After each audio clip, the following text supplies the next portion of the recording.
Hello everybody, welcome to our YouTube channel maybe explain. আজকে আমরা যে মুভিটি এক্সপ্লেইন করতে যাচ্ছি সেই মুভিটির নাম হলো ফ্রিল্যান্স। মুভিটিতে নায়ক হিসেবে অ্যাক্টিং করেছে আমাদের সবার প্রিয় রেসেলার জন সিনা। সে মূলত আর্মিদের স্পেশাল ফোর্সে থাকে। একটি মিশনে যাওয়ার সময় দুর্ঘটনাবশত তার অনেক বন্ধুরা মারা যায় এবং ইনজুরির কারণে তাকে আর্মি থেকে বের করে দেওয়া হয়। এরপর হঠাৎ তাকে একটি প্রাইভেট এজেন্সি থেকে নিয়োগ করা হয় একটি সাংবাদিকের সিকিউরিটি গার্ড হিসাবে। সে কি পারবে শেষ পর্যন্ত তাকে বাঁচিয়ে রাখতে? সে কি পারবে একাই একটি দেশের সকল টেররিস্টদের বিপক্ষে লড়াই করতে? এরকম একটি ঘটনাকে ঘিরেই মূলত এই মুভিটি করা হয়েছে। তো চলুন আর কথা না বাড়িয়ে মূল ভিডিওতে যাওয়া যাক। মূল ভিডিওতে যাওয়ার আগে যদি আমাদের চ্যানেলটিকে সাবস্ক্রাইব করে না থাকুন তাহলে আজই আমাদের চ্যানেলটিকে সাবস্ক্রাইব করুন আর ভিডিওটি লাইক করতে একদমই ভুলবেন না। মুভির শুরুতে মিশন তার অতীতের সকল কিছু বলতে থাকে আর মিশনই মূলত নায়কের নাম। সে বলে যে আমি ছোট থেকে মানুষের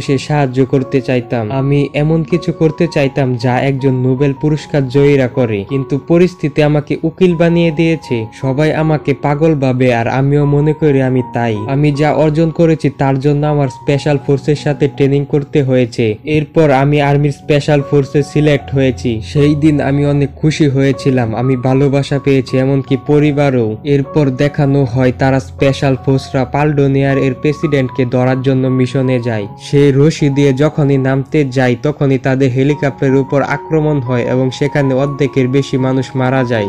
আর মিশনকে ইনজুরি হওয়ার কারণে তাকে চাকরি থেকে বের করে দেওয়া হয়। এরপর তার সাধারণ জীবনে ফিরে আসতে হয়েছে। পরবর্তী দৃশ্যে দেখানো হয় সে তার মেয়েকে নিয়ে স্কুলে যাচ্ছিল। গাড়িতে সে মিশনকে বলে যে তাকে স্কুলে চিজ নামক একটি ছেলে প্রতিদিনই বিরক্ত করে। সে বলে যে আরেকবার এরকম করলে তুমি তাকে কলম ঢুকিয়ে দিবে, নয়তো তার মার্বেলে লাথি মারবে। এরপর তাকে তার অফিসে দেখানো হয় সে মূলত একটি উকিলের জব করে। তার কাছে তখন আর্মিতে থাকা তার এক বন্ধু আসে। সে তাকে বলে শুনেছি তুমি উকিলের কাজটি ছেড়ে দিতে চাচ্ছ। মিশন বলে হ্যাঁ ছাড়তে চাই, কিন্তু আমার স্ত্রী ও বাচ্চাকে দেখতে হয়, তার জন্য আমার এই চাকরিটি করতে হয়। এরপর তার বন্ধু মিশনকে বলে যে তুমি কি আমার জন্য কিছু সময় বের করতে পারবে? তারপর মিশনকে নিয়ে সে তার এজেন্সিতে চলে আসে। তার এজেন্সির নাম হলো সিডিআই। সে মিশনকে বলে যে সে 7 বছর আগে এই এজেন্সিটি চালু করেছিল। মিশন বলে হ্যাঁ জানি, কিন্তু ভাবিনি এটি এত বড় হবে। সিডিআই এজেন্সি মূলত বিভিন্ন দেশে প্রাইভেট সিকিউরিটি দিয়ে থাকে। পৃথিবীর প্রায় 80% দেশে সে এই সেবাটি দিয়ে থাকে। এরপর তাকে বলে যে তাকে একটি সাংবাদিকের সিকিউরিটি দিতে হবে। সে প্রথমে না করে, তারপর তার বন্ধু তাকে রাজি করায়। সাংবাদিক পালডোনিয়ার প্রেসিডেন্ট ভিনেগাস এর ইন্টারভিউ নিবে এবং তাকে সাংবাদিকের সিকিউরিটি দিতে হবে। মিশন তখন তার বন্ধুকে বলে যে তুমি জানোই সে আমাদের অর্ধেকের বেশি সোলজারকে মেরে ফেলেছিল, তুমি এই কাজটি অন্য কাউকে দেও। সে বলে যে না, আমি এই কাজের জন্য তোমাকেই বাছাই করেছি, এর জন্য আমি টাকাও বেশি দিচ্ছি তোমাকে, তুমি শুধু সাংবাদিকের সুরক্ষা দিবে। এরপর সাংবাদিককে দেখানো হয় একটি পুরস্কার নিতে যার নাম হলো ক্লাই ওয়েলিংটন। মিশন তখন ক্লাই ওয়েলিংটন সম্পর্কে একটি ভিডিও দেখতে থাকে যেখানে সকলেই বলছিল সে ভুয়া নিউজ দেয়, আর এই কারণে মূলত সে এবার প্রেসিডেন্টের ইন্টারভিউ নিতে যাচ্ছে, যার ফলে সে যাতে আগের মতো জনপ্রিয়তা পেতে পারে। মিশন তখন স্কুলে যায় তার বাচ্চাকে আনতে। সে সেখানে গিয়ে তার স্ত্রীকেও দেখতে পায়। বাড়িতে এসে সে বলে যে তুমি ওই বাচ্চাকে কলম ঢুকিয়ে দিতে বলেছ, সে সত্যিই ঢুকিয়ে দিয়েছে। সে তখন তার বাচ্চার কাছে গিয়ে বলে যে কিছু দিনের জন্য সে শহরের বাহিরে যাচ্ছে। এরপর তার স্ত্রীকেও এটি বলে যে আরেকটি কাজ পেয়েছে এবং বাড়ি থেকে সে চলে যায়। এর পরবর্তী দৃশ্যে মিশনকে আবারও দেখানো হয় রিপোর্টার ওয়েলিংটনের কাছে গিয়ে সে বলে যে তাকে সিডিআই থেকে পাঠানো হয়েছে। রিপোর্টার তাকে বলে যে তুমি আসতে দেরি করেছ, গাড়ি কোথায়? এরপর প্লেনের একটি দৃশ্য দেখানো হয় যেখানে মিশন ওই রিপোর্টারটির ভিডিও দেখতে থাকে। রিপোর্টার মিশনকে এসে বলে যে তুমি কি দেখছো, আমরা যেইখানে যাচ্ছি সেই জায়গাটি অনেক ভয়ঙ্কর। মিশন তখন বলে যে তুমি পালডোনিয়া কেন যাচ্ছ, রেপুটেশন বাড়ানোর জন্য? সে বলে যে হ্যাঁ, পালডোনিয়াতে দুনিয়ার সব থেকে বেশি তেল ও ন্যাচারাল গ্যাস উৎপাদন করা হয়, আর এরকম একটি দেশের প্রেসিডেন্টের ইন্টারভিউ আগে কেউ নেয়নি আর ভিনেগাসও কাউকে দেয়নি। রিপোর্টার আর মিশন প্লেন থেকে নামার পর প্রেসিডেন্ট ভিনেগাস তাদেরকে নিতে আসে। ভিনেগাস রিপোর্টারকে বলে যে আপনাকে টিভিতে যেরকম দেখেছি আপনি বাস্তবে তার থেকে অনেক বেশি সুন্দর। এদিকে মিশনকে চেক করে তার থেকে বন্দুকটি নিয়ে নেওয়া হয়। তারা গাড়িতে ওঠার পর রিপোর্টার ভিনেগাসকে বলে যে এটি হলো আমার বডিগার্ড মিশন। ভিনেগাস বলে যে হ্যাঁ আমি জানি, সিডিআই এর এজেন্ট আর আগে আর্মি স্পেশাল ফোর্সে ছিল। এরপর তাদেরকে পালডোনিয়া শহরের ভিতর দিয়ে নিয়ে যাওয়া হয়। রিপোর্টার রিপোর্টার প্রেসিডেন্ট ভিনেগাসকে বলে যে বাবিনি আপনি ইন্টারভিউ দিবেন। সে বলে আমার দেশ এত সুন্দর যা আমি দুনিয়াকে দেখাতে চাই, তাই আমি আপনাকে বলেছি। তারা একটি জঙ্গলের রাস্তা দিয়ে যাচ্ছিল আর ঠিক তখনই তাদের সামনে একটি গাড়িকে বাস্ট করে দেওয়া হয় এবং তাদের উপর আক্রমণ চালিয়ে তাদের সকল গার্ডকে মেরে ফেলে। মিশন তখন পিছন থেকে এসে গাড়ির ড্রাইভিং সিটে বসে এবং সে টেরারিস্টদেরকে গাড়ি চাপা দিয়ে মারে এবং বাকি টেরারিস্ট গুলোকে সে গুলি করে মারে। এটি দেখে ভিনেগাস আর রিপোর্টার মিশনের উপর ইমপ্রেস হয়ে যায়। ভিনেগাস বলে যে তুমি আমার সাথে চলো, আমার লোককে বাঁচাতে হবে। মিশন তখন বলে যে আপনার লোকই আপনার উপর আক্রমণ চালিয়েছে। রিপোর্টার তখন এসে বলে যে এখনই আমাদের ইন্টারভিউ নিতে হবে। মিশন বলে যে বেঁচে থাকলে এখন আমাদের একটি নিরাপদ জায়গায় যেতে হবে।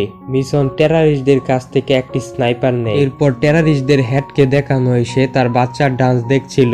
তার কাছে একটি কল আসার পর সে তার বাচ্চাকে বলে যে অনেক ডান্স করেছো, আমি এখন একটি জরুরি কাজে যাচ্ছি। এরপর আবারও মিশন আর রিপোর্টারকে দেখানো হয় তারা একটি জঙ্গলের রাস্তা দিয়ে যাচ্ছিল। প্রেসিডেন্ট ভিনেগাসও তাদের পিছে পিছে আসে।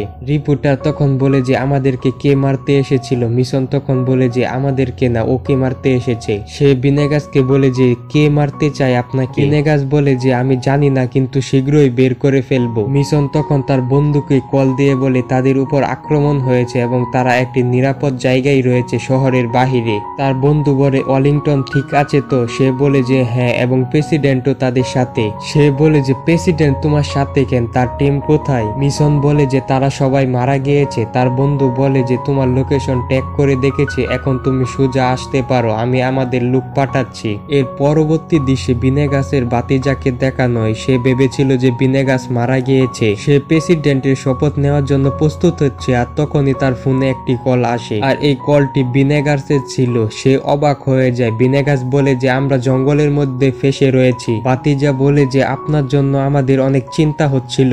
এরপর সে সোলজারদের প্রধানকে বলে যে আঙ্কেল এখনো বেঁচে রয়েছে। সে বলে যে তাহলে এবার আর বাঁচবে না। প্রেসিডেন্ট তখন তাদেরকে শহরের দিকে আসতে বলে, কিন্তু মিশন বলে যে না এবং জঙ্গলের দিকে সোজা যেতে থাকে। মিশন বলে যে আমাদের লোক আছে নিতে। বর্ডারের সাথে একটি কফি শপ রয়েছে এবং সাথে ফ্রি ওয়াইফাইও রয়েছে, তোমার নিউজ ছাড়তে পারবে। রিপোর্টার বলে যে প্রেসিডেন্টের কি হবে? মিশন বলে যে যেখানে মন চায় সেখানে যাক, তাতে আমাদের কি, আমরা তাকে সাথে নিতে পারবো না। রিপোর্টার তখন বলে যে তোমার ভিনেগাসের প্রতি এত ঘৃণা কেন? আর তখনই তাদের সামনে একটি হেলিকপ্টার আসে এবং সেখান থেকে দুইজন লোক বন্দুক হাতে নিয়ে নামে। তারা বুঝতে পারে যে এগুলো হলো টেরারিস্টদের হেলিকপ্টার, তাই তারা সেখান থেকে পালাতে থাকে। হেলিকপ্টার থেকে তাদের উপর ফায়ারিং চালানো হয়। তারা সেখান থেকে কোনো মতে বেঁচে একটি নিরাপদ জায়গায় গিয়ে স্নাইপার দিয়ে ফায়ার করে হেলিকপ্টারের পাইলটকে মেরে ফেলে। এরপর হেলিকপ্টার থেকে যে দুই টেরারিস্ট নেমেছিল তাদের মধ্যে একটি টেরারিস্ট রিপোর্টারের উপর আক্রমণ চালাতে যায়। মিশন পিছন থেকে এসে তাকে মেরে ফেলে। পেছন থেকে তখন আরেকটি টেরারিস্ট আক্রমণ চালায়। ভিনেগাস তাকে গুলি করে মেরে ফেলে। মিশন তখন ভিনেগাসকে বলে যে বন্দুক কোথা থেকে পেয়েছো? সে বলে যে এটি আমার প্রাইভেট বন্দুক, সেফটির জন্য আমি এটি আমার সাথে রাখি। এরপর ভিনেগাস তাদেরকে একটি গ্রামে নিয়ে যায়। রিপোর্টার বলে যে এই গ্রামটি মনে হয় সেফ নয়। ভিনেগাস বলে যে সম্পূর্ণ নিরাপদ আর এই গ্রামটির নাম হলো সাবরিনা। ভিনেগাস বলে যে এই হলো আমার বন্ধু, সে হলো এই গ্রামের লিডার। গ্রামের লিডার তখন রিপোর্টারকে স্বাগতম জানায়। প্রেসিডেন্ট বলে আমরা আজকে রাতে এখানে থাকবো এবং কালকে সকালে শহরের দিকে যাব। এরপর মিশনকে গোসল করতে দেখা যায়। সে গোসল থেকে বের হয়ে রিপোর্টারকে কাপড় ছাড়া দেখতে পায় এবং মিশন বলে যে আমি কিছু দেখিনি। প্রেসিডেন্ট এটি দেখে অনেক মজা নেয় এবং বলে যে রেডি হয়ে আসো, ইন্টারভিউ শুরু করো। ইন্টারভিউ এর সময় ক্যামেরাটি মিশন ধরে রাখে। রিপোর্টার তখন প্রেসিডেন্ট ভিনেগাসকে বলে যে আপনার কি মনে হয় আপনার উপরে যে আক্রমণ হয়েছে এর পিছনে কার হাত রয়েছে? ভিনেগাস বলে যেহেতু আমাদের দেশে বিশেষ কিছু সম্পদ রয়েছে তাই তারা চাচ্ছে আমাকে মেরে রাজত্ব দখল করতে। এরপর রাতের দৃশ্য দেখানো হয়। গ্রামের সকলেই ফুর্তি করছিল। রিপোর্টার তখন মদ খেয়ে মাতাল হয়ে নাচতে থাকে। পরদিন সকালে ভিনেগাস হঠাৎই মিশনকে প্রশ্ন করে বসে যে তুমি এখানে এসেছো কেন? পালডোনিয়াতে আসার কারণ কি? মিশন তখন বলে প্রেসিডেন্টকে বাঁচাতে এসেছি। ভিনেগাস বলে যে তোমাকে অন্য কোনো জায়গায় না না পাঠিয়ে এখানেই কেন পাঠানো হয়েছে।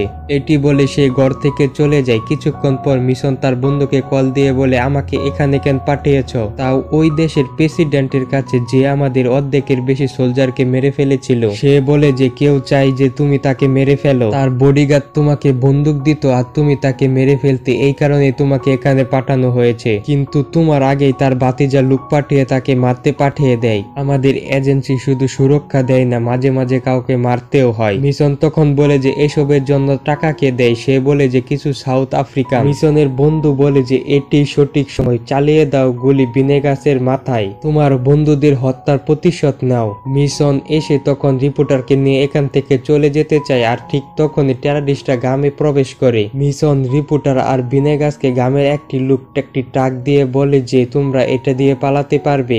মিশন বলে যে এটি দিয়েও হবে না। টেররিস্টরা তখন গ্রামে গুলি চালায় এবং বলে যে ভিনেগাস বের হও। ভিনেগাস গ্রামের মানুষের চিন্তা করে তাদের সামনে যায়। মিশন তখন ঘোড়া দিয়ে ভিনেগাসকে বাঁচাতে যায়। ভিনেগাসকে ঘোড়ায় তুলে সে সেখান থেকে পালায়। টেররিস্টরা তাদেরকে পিছু করতে থাকে এবং পিছন থেকে তাদের উপর ফায়ারিং ও চালায়। রিপোর্টার তখন তাদের সাথে আরেকটি ঘোড়া দিয়ে আসছিল, আর তখনই সে ঘোড়া থেকে পড়ে যায়। টেররিস্টরা তখন তাকে ধরে নিয়ে যেতে থাকে। রিপোর্টার তখন টেররিস্টের প্রধানকে বলে যে আপনারা ভিনেগাসকে মারতে চান কেন? সে বলে যে আমরা শুধু শান্তি আনতে চাই। অপরদিকে ভিনেগাস আর মিশনকে দেখানো হয়। মিশন তখন ভিনেগাসকে বলে যে তোমাকে মারার জন্য আমাকে এখানে পাঠানো হয়েছে। ভিনেগাস বলে যে আমি আগে থেকেই জানি। আরো বলে যে তোমার মনে হয় তোমার বন্ধুদের হেলিকপ্টারে আমি আক্রমণ চালাতে বলেছিলাম, তাই আমার বডিগার্ড তোমাকে বন্দুক দিত আমাকে মারার জন্য। মিশন বলে যে তুমি এসব জানো? সে বলে যে হ্যাঁ। ভিনেগাস তখন মিশনকে বলে যে একটি জরুরি কথা যা তোমাকে জানানো প্রয়োজন, তোমার বন্ধুদের হেলিকপ্টারে আমি আক্রমণ চালাতে বলিনি। তোমার কি মনে হয় একটি হেলিকপ্টারে আক্রমণ চালিয়ে আমেরিকান অ্যাটাককে আটকানো সম্ভব? তোমার হেলিকপ্টারের পর এখানে আরো অনেক হেলিকপ্টার আসে এবং আমাকে হুমকি দেয় যে একটি অয়েল এগ্রিমেন্টে সাইন না করলে তারা আরো হেলিকপ্টার পাঠাবে। আমি তখন সেখানে সাইন করে দেই আমার দেশকে বাঁচানোর জন্য। আর তোমার যেসব বন্ধু মারা গিয়েছিল তাদের জন্য আমার আফসোস হয় এবং বলে যে আজকে রাতে আমরা এখানে থেকে কালকে সকল নাটক শেষ করব। মিশনকে তখন তার বন্ধু কল দিয়ে বলে যে আমি তোমাকে নিয়ে চিন্তা করছি, তুমি ভিনেগাসের সাথে এখনো তাকে মারোনি। সে বলে যে সে ভিনেগাসের সাহায্য করতে চায়। মিশন তখন ভিনেগাসকে বলে আমি তোমাকে সাহায্য করব। এর পরবর্তী দৃশ্য মিশনকে একটি জায়গায় দাঁড়িয়ে থাকতে দেখা যায়। টেররিস্টরা সেখানে এসে বলে যে ভিনেগাসকে দিয়ে রিপোর্টারকে নিয়ে যাও। ভিনেগাস তখন সেখানে আসে, কিন্তু তার পিছু পিছু শহরের অনেক লোক তাকে সাহায্য করতে আসে। তারা টেররিস্টদের উপর আক্রমণ চালায়, আর এই সুযোগকে কাজে লাগিয়ে মিশন, রিপোর্টার আর ভিনেগাস সেখান থেকে পালিয়ে যায়। ভিনেগাস বলে যে এখন তার ভাতিজার কাছে যেতে হবে। মিশন বলে যে আমরা কি গেট দিয়ে যাব নাকি পিছন দিয়ে? ভিনেগাস বলে আমার কাছে একটি গোপন রাস্তা রয়েছে।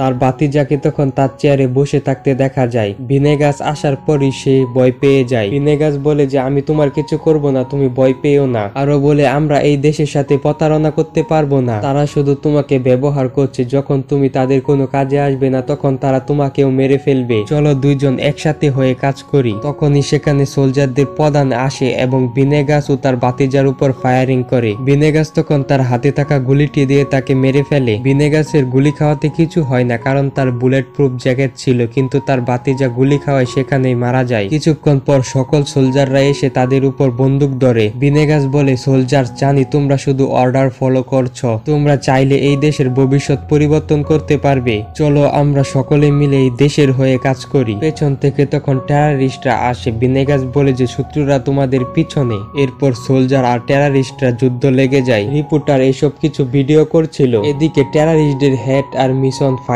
লেগে যায়। সে মিশনের উপর ছুরি ধরে বলে যে ওই দিন তোদের হেলিকপ্টারে আমি আক্রমণ চালিয়েছিলাম। মিশন বলে তুই আমাদের সোলজারদের মেরেছিলি। সে বলে যে আমি মেরেছি, টার্গেট করা এত সহজ নয়। সে মিশনের গলায় ছুরিটি ঢুকিয়ে দিবে, আর ঠিক এমন সময় রিপোর্টার এসে তাকে মেরে ফেলে। মিশন বড় একটি রাইফেল নিয়ে তখন বাহিরে টেররিস্টদের উপর আক্রমণ চালায়। রিপোর্টার এসব ভিডিও করছিল। মিশনকে হেল্প করার জন্য তার বন্ধু সেখানে চলে আসে। এসে তার দল নিয়ে সকল টেররিস্ট পুলিশদেরকে মেরে ফেলে। এর পরবর্তী দৃশ্যে দেখানো হয় যে রিপোর্টার অনেক ফেমাস হয়ে যায় কারণ সে এসব কিছু লাইভ করেছিল। প্রেসিডেন্ট ভিনেগাস একটি ইন্টারভিউ দিতে যায় আর সেখানে মিশন আর রিপোর্টারকেও নিয়ে গিয়েছিল। মিশনের স্ত্রী মিশনকে টিভিতে দেখে অনেক খুশি হয়ে যায়। এরপর মিশন বাড়িতে এসে তার বাচ্চাকে একটি গিফট দেয় এবং তার স্ত্রীকে সে জড়িয়ে ধরে। এরপর মিশনকে প্রেসিডেন্ট ভিনেগাস একটি মেসেজ পাঠায় যে তাকে একটি গিফট দিয়েছে। মিশন তার ব্যাংক অ্যাকাউন্টটি চেক করে সেখানে $5 মিলিয়ন দেখে অনেক খুশি হয়ে যায়। আর এখানে এই মুভিটি সমাপ্তি হয়ে যায়। ভিডিওটি সম্পূর্ণ দেখার জন্য আপনাদের সবাইকে অসংখ্য ধন্যবাদ। ভিডিও ভালো লাগলে লাইক করবেন আর পরবর্তী কি টাইপের মুভি দেখতে চান তা আপনারা কমেন্টে জানাবেন। তো আজকের মতো বিদায় নিচ্ছি, বাই বাই, আল্লাহ হাফিজ।